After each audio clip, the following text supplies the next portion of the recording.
How's it going, Monsignor? It's going well. Miss Father Arian. Is it quiet in the rectory? It's very quiet. Yeah. And I love the quiet. Oh! But I do miss him. Yeah. I do miss him. We all miss him. And but we received some word from him, and he went down to visit the Church of the Holy Rosary, and his friend, who's the pastor there, and he sent back some beautiful pictures of celebrating Mass, and he's spending some good time with his family, which is good. That is good. Yes. So this past weekend was quite the hoot. yes. It was very eventful, but it was the presentation of the Lord. It was the blessing of candles, Candlemas, and under the old calendar, February. Well, we'll put it this way: people say it ended the Christmas season. In a way, it did, and in a way, it didn't. In the old calendar, it ended the season of Epiphany.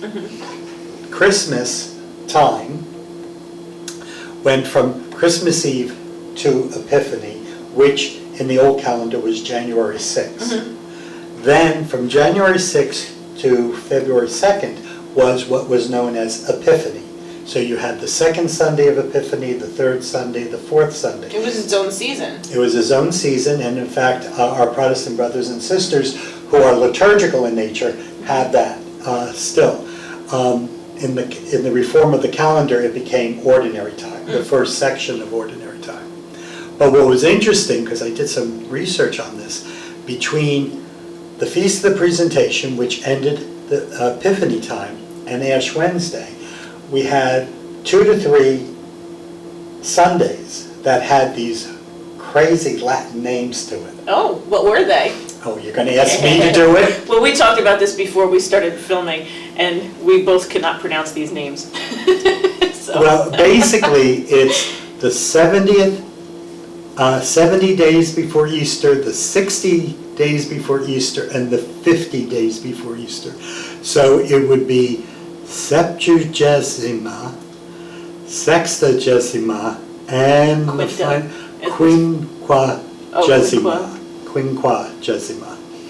And Quinquagesima. yes, and or something like that. For Get those who know Latin better than me, please feel free to send in the pronunciation.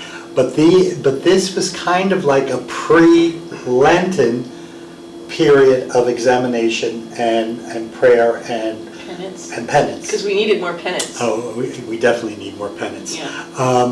And so it just was interesting. So all that changed though with the new calendar, and now we're in ordinary time. And again, to remind our listeners and viewers, our ordinary time just means ordered, So I think we're in the 4th Sunday of ordinary time. We're about to be in 5th. We're entering into the 5th Sunday of ordinary time. What's interesting though is that the nature of the readings are very like pre-Lenten. It's this week it's all about feeding the hungry and like a lot of the Lenten themes of removing the things that don't belong to God, like arguing and false accusations and things like that, and then focusing on the good actions that we're supposed to be taking. Which is interesting because a lot of the readings remain from the old calendar. That's what I was wondering. It seems like they must have, because they are so penitential in nature. So I had the same feeling as I was looking at the readings that and in fact even in the old calendar from the 5th week, Passion Sunday and Palm Sunday were 2 different Sundays. Right. Passion Sunday was first, then Palm Sunday. And although they combined them from what was or what would have been Passion Sunday into Holy Week, are still Passion readings. Right. So they kept the readings and the focus, but they just rearranged the titles. And so we are in a period, and it might be good to be mindful, instead of worrying the Tuesday before Ash Wednesday, what am I going to do for Lent? To spend a little time now to think about how you want to spend your Lent this year, especially since it starts so late. It's February 26th. Yeah. But, and again, the readings offer a lot of food for that thought. Yes. They're excellent. Really pay attention the next few weeks. They're great. I mean, you should always pay attention, but these readings are, I love them. Yeah, I always laugh when people say, well, I'm going to give up chocolate, and then they eat an Easter bunny this big on Easter because they can eat chocolate again. You know, what did that do?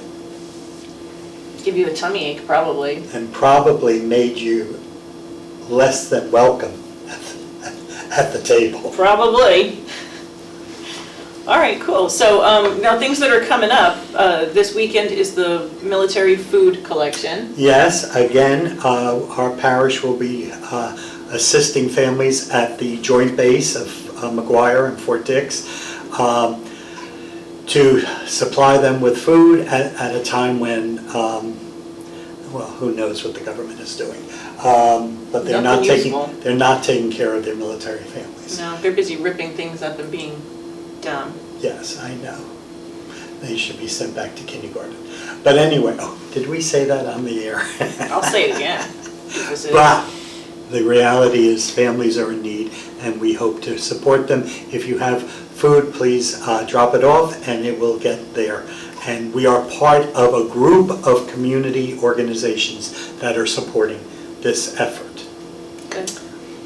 I know we mentioned it before, but I just want to make one last plug for the Recovery Mass this Tuesday. That's for anybody who is suffering from addiction, their own or somebody else's. It's going to be 7 p.m. in the church. All are welcome. There's going to be a light reception afterward in Dentisi Hall. Okay, and then next week is the weekend after Valentine's Day. That's on Friday.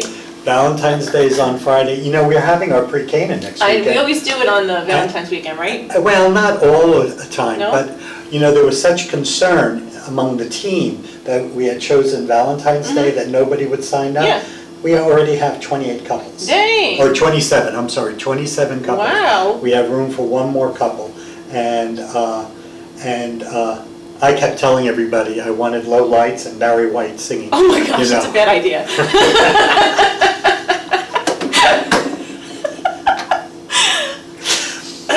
So, Well.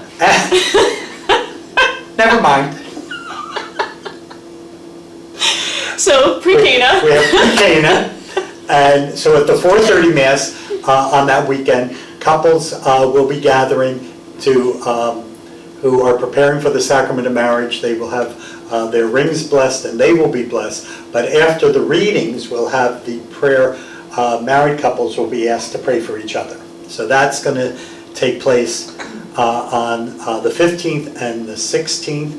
The 16th at the 5 o'clock Mass, we have the bishop coming. You know, a couple of months ago, we did call by name. Yeah. Well, the names that were surfaced by call by name have been invited to come to the 5 o'clock Mass. Bishop will celebrate Mass, and then they'll have dinner in our hall to begin to explain what this is all about. And I believe they're expecting maybe 40 to 50. Not bad. Anybody from our parish? I don't know. So we'll have to see. So it's going to be an interesting weekend. Cool. All right. What else? I think that's it. Is that it? Is that all? Well, right now, because we're gearing up for all the stuff. Monsignor sent an email yesterday about all the things that are coming up in the next, well, throughout Lent, and it is going to be crazy. It's a long list. So we got a little prep to do before the stuff happens, but the stuff is coming. It's scary. But it's the most wonderful time of the year. It's the most wonderful time of the year. Yeah. I love repenting. I like making other people repent. No, just kidding. Totally kidding. All right, good. So that's it. We'll see you at Mass. God bless.